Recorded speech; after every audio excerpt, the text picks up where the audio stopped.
Да създаваш иновации в толкова трудно развиващ се сектор като образованието в България е истинско предизвикателство. Но това не плаши създателите на стартъпа, с който ще ви запознаем днес. Те вярват, че чрез дигитализацията българското училище може да направи крачка напред в това да ангажира повече ученици, учители и родители с случващото се в класната стая. Ето защо се срещнахме с основателите на Школа БГ Мирослав Джуканов, Любомир Ваньов и Симеон Предов, които ни разказаха как е започнало всичко за тях. Значи идеята започна още преди 6-7 години, защото за мен образователният сектор е най-важният сектор в едно общество и винаги съм искал да помага с каквото мога. Тогава направих първата ми компания, електронен дневник, с Миро двамата започнахме и успяхме да идентифицираме проблеми, които на онзи етап нямаше как да ги решим просто. И за това успяхме да продадем компанията. След няколко години направихме друга компания, която решаваше други проблеми в образователния сектор. Също я развихме до едно ниво, но там идентифицирахме пък коренно различни проблеми от първата компания и преди около 2 години вече решихме, че е момента да се направи цялостен софтуер за образователните нужди в България и реално тогава започна работата. Отначало в извънработно време, в свободното време, уикендите, нормалните неща, като за всяка една стартираща компания и в последната година някъде вече сме си постоянно се занимаваме с школо. Според годишното проучване на фондация Беротсман, много държави в Европейския съюз изпитват трудности да направят нужните реформи в ключови сектори, включително и в образованието. Данните показват, че едва 1/3 от предвидените реформи в областта са реализирани. Защо тогава от Школа БГ се насочват към този сектор, изпълнен с толкова предизвикателства? Защо образованието? По много проста причина, тъй като майката на Любо е директор, моята майка е учител и ние по стечение на обстоятелствата винаги сме били запознати с проблемите на директорите, на учителите в българското школа.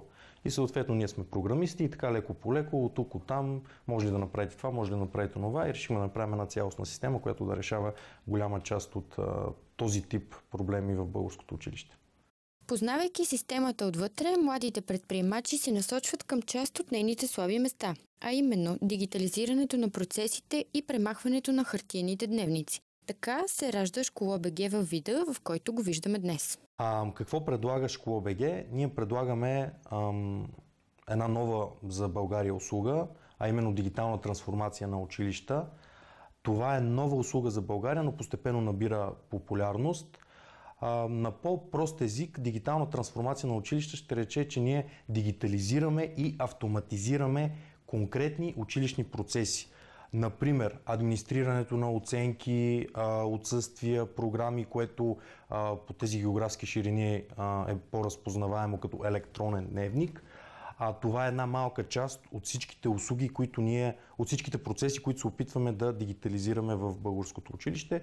В допълнение това, което дигитализираме, автоматизираме е управлението на училищен календар, събиране на такси и задължения от ученици, управление на складови наличности, извънкласни занимания и още 5-6 услуги, които са част от тази екосистема на дигитализация. Всъщност, стартъпът решава няколко ключови проблема. Първо, ние даваме решение на проблема, който е свързан с липсата на комуникация между всички активни страни в образованието. Т.е. директорите да могат да имат по-добра връзка с учителите, учителите с родителите, с учениците. И именно от тази гледна точка това е голям проблем, който успеем ли да решим, ще има по-добра отчетност, кой колко гледа, кой колко чете, кой колко често вижда оценки, отсъствия, има ли някакво развитие на учениците спрямо това, че родителите знаят вече някаква ключова информация за тях или не. Това е един от проблемите. Другия проблем е свързан с бюрокрацията, тъй като в държавната администрация, както вече разбрахте, има сериозна бумащина, хартии, документи, справки, какво ли още не, които отнемат изключително много време, а е много по-лесно това да се върши дигитално. Друг проблем, който решаваме, това е за създаването на по-добра информираност за директори и учители. Информираност от гледна точка на някакви ключови метрики и статистики, които те след това могат да следят. и на базата на това да взимат по-добри решения за училището и за учениците. Тъй като до сега не е имало толкова добри статистики или не са можели да ги следят толкова конкретно, сега вярваме, че това е едно решение на такъв проблем. Целият проект е финансиран с личните средства на съоснователите от Школа БГ. Те събират над 100 000 лева, с които да си осигурят една година спокойна работа. След изтичането на този срок, обаче, са готови да търсят външни инвеститори. Но до този момент на екипа не му се е налагало да се притеснява за това, тъй като официалният старт на проекта е бил през януари. Тогава започва първата кампания за набиране на училища, като няколко месеца по-късно броят на включилите се учебни заведения е около 120. Но, освен с училища, от Школа БГ работят и с други компании. В момента ключов партньор ни е Microsoft България, където заедно ще предлагаме цялостен продукт и услуга за училищата. Интеграцията, която тече, е учителите ще имат възможността да използват продуктите на Microsoft за образованието, които са Office 365, OneNote и цялото портфолио от продукти, да го използват в школа. Основната ни цел, ние не искаме да се затваряме, да сме някаква затворена екосистема, а искаме да се интегрираме с максимално много платформи, които носят добавена стойност за нашите клиенти. Ние в никакъв случай няма да откажем партньорство на услуга и продукт, който носи добавена стойност на нашите клиенти.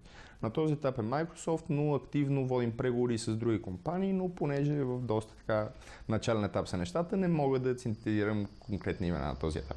Но кой е най-важният партньор в случая? Най-големият ни партньор трябва да бъде МОН и за момента намираме общи точки, но мисля, че ще се разберем още по-добре за бъдеще. Надявам се и те да са хора, които имат желание за някакво развитие, за прогрес. Предизвикателства в цялото това начинание не липсват. Конкретно имаме две големи предизвикателства в момента.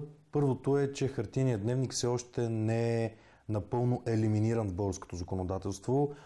Визията на последния образователен министър и неговия екип беше след една година да бъде премахнат изцяло хартийния дневник и да се върви в посока, в която убиваме хартийното деловодство и дигитализираме това нещо. Към момента все още хартийният дневник се оперира с хартиени дневници в училищата. Надяваме се до една година това да приключи. Това е първото предизвикателство. Второто предизвикателство пред нас е свързано с политическата несигурност и това, че ние не знаем дали следващия кабинет ще има пак същата визия за цялостна дигитализация на българското школо. Ако това е така, ние ще продължим да бъдем партньори с тях и ще работим в посока да убием изцяло хартиеното деловодство. С всичко това в Школа БГ се борят 12 души. Младият екип се състои от 6 програмисти и 6 души, които са заети с бизнес развитието на стартъпа. Част от бизнес екипа е базиран в Пловдив, Велико Търново и Варна. А всички са единодушни, че добрата работна атмосфера е ключова за успеха.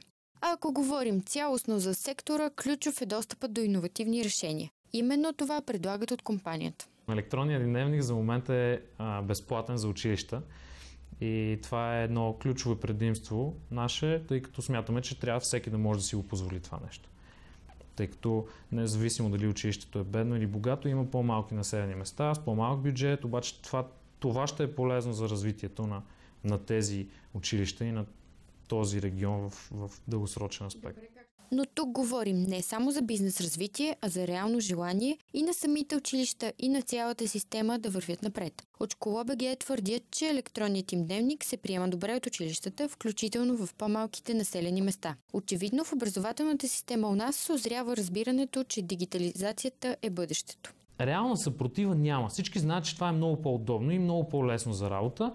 Просто има една съпротива или негодование от по-възрастната част от гилдията, които са свикнали по стария начин на работа. Учителите са не малка част от всичко това и тяхната адаптивност е част от успеха на подобни платформи. Учителите трябва да са много по-адаптивни, според мен, тъй като всъщност най-адаптивните хора успяват най-добре да се развият в съвременния свят, тъй като интелигентният човек той е най-адаптивен. Това е. На фона на всичко това от стартъпа вече правят планове за напред. Дългосрочното развитие е до 2018 година да сме пазарен лидер или да покрием една много сериозна част от пазара, 2000 плюс училища, като естествено има много варианти за монетизация. както самите училища да плащат за по-премиални услуги, като модули за организация на събития, за статистики, за отпадане на ученици от образователната система. Нали, това е една политика от Европейския съюз и е много сериозен проблем, който ние също се опитваме да го решим. И също така ще има и по-премиум услуги за родители, които също ще могат да използват. Бизнесът също има шанс да стане част от всичко това, при това по много интересен начин. Реално училищата много трудно могат да си намерят или техника, или образователни услуги, или някакви столове, чинове, бюра и така нататък. И всъщност не искаме да облегчим този процес на търсенето, като дадем възможност на бизнеса да покаже своите неща точно пред аудиторията, която е с директори, които са decision makers в случая, и те намерят най-добрите, най-изгодните предложения за своето училище.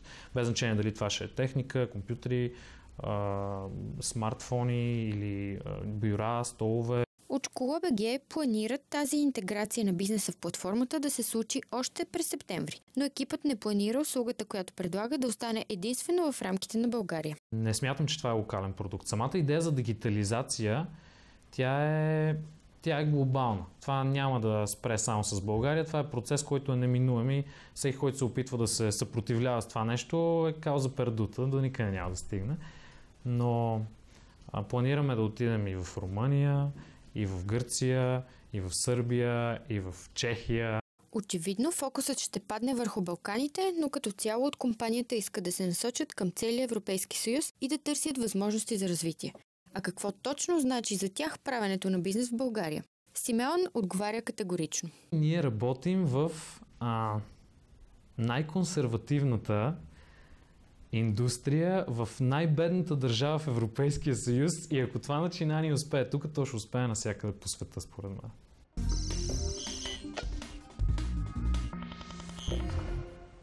Това бяха основателите на Школа.бг – Любомир Ваньов, Мирослав Джуканов и Симеон Предов, които създават електронни дневници за българските училища. С тяхната история слагаме край на апдейт за тази седмица. Гледайте ни и следващата събота и неделя от 19:30 часа по Bloomberg TV България.